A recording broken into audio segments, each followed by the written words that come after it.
Hey there, welcome to Old Friends and New Roads. My name's Keith.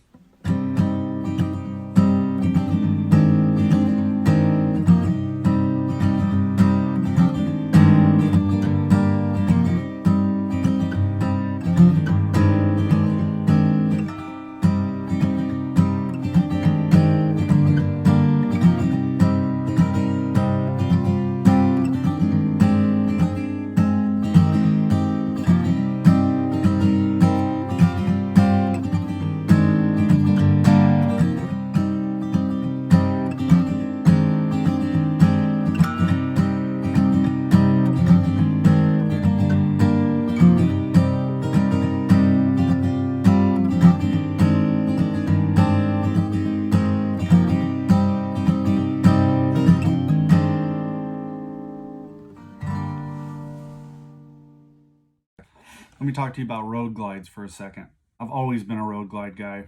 The street glides, though I've never ridden a street glide. They're obviously super popular. Guys dig them for a reason. I've always kind of felt kind of cool in the little road glide club. The guys are always kind of sticking together. Reason why I think I prefer the road glide is I like the fairing better. I find that it's more protecting. I ride more comfortably in it. I don't know that that's true. It seems like it protects better. I've always been drawn to these bikes, so I think maybe I do consider looks is like the initial, and then obviously if I test drove it and I hated it, I wouldn't have bought it. But the biggest thing for me on this is the fixed fairing. I find we're out, in the middle of nowhere, on a super fast road, super windy. It's nice not having the weight of the fairing connected to the handlebars. A lot of buffeting. When I get battered with wind, it's kind of on the bike as a whole and not onto my steering. And that at low speeds also, parking lot driving, U-turns, that kind of thing. You don't have the weight of the fairing that you're fighting with. I'm certain that's wrong, but I dig it.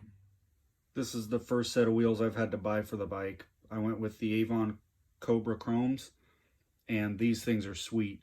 They track much better. The bike feels more stable. It grips way better than factory, and I just love these things. New as of 2 weeks ago, I got highway pegs. Finally, game changer. The first major upgrade I did to my bike was these are Ohlin HD 7720. I believe they just call them Ohlin 3s, possibly. By far, this would always be the first upgrade on the bike. I love the Harley touring bikes, but that air suspension that comes stock with them is garbage. I love the. My wife didn't think that she would even notice a difference, but from the first time that we put these on, it's like the bike's on rails, man.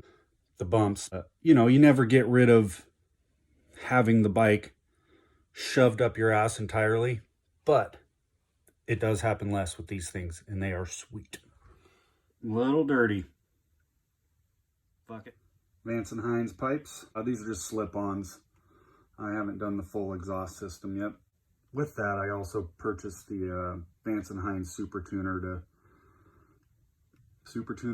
Auto Tuner. Fuck, I don't know what they call it, but it made the bike faster. Added storage on both sides of the bike. I can't stress that enough. We are storage heavy because we camp along the way, and we often have to just carry everything that we need. There's always stores and whatnot, but the more we can carry, the better off we are, for sure. Finally got an upgrade for comfort. This is the Harley hammock with heat, and we got the heated backrest for my wife. And through reviews and descriptions, everybody said that the Harley hammock was raised you up an inch, but I found that I actually sit lower on the bike than I did with the factory seat. And this thing, I've only been on it once.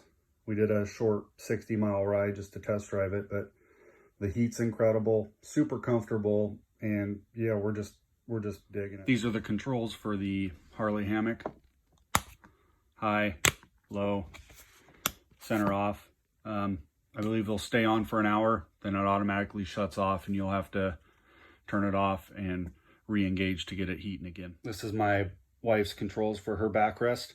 Same shit, high, low, auto off, that kind of thing. This thing really cooks. My wife was wondering if she'd be able to feel the heat through her jacket, but it heats up incredibly fast and it stays really warm. Heated grips, always a win. I prefer keeping as many heated items on the bike as possible so that I'm not fumbling with batteries or having to charge gloves or plug in gear. When it's already on the bike, on the fly, I can turn it on, turn it off, and always try to stay comfortable. Lastly is I went with the Freedom Shield's windshield. I went with the 15-inch, seemed to measure just right. Had I had it, if I were to purchase this again, I would maybe get 16-inch. It could be my helmet or it's the windshield, but I get kind of a lot of buffeting and that kind of wears on you. Big fucking heavy helmet. But yeah, the windshield's super sweet. Let me turn it around for you. Yep, super thick, really nice construction. My only gripe is the shitty little plugs that Harley uses to attach the windshield. It's like a push-through expanding thing. Got one in there. The thing wadded up on the screw and it fucking just spun out. So I literally had to melt this one out of here and I haven't had a chance to fix it yet. So thanks, Harley.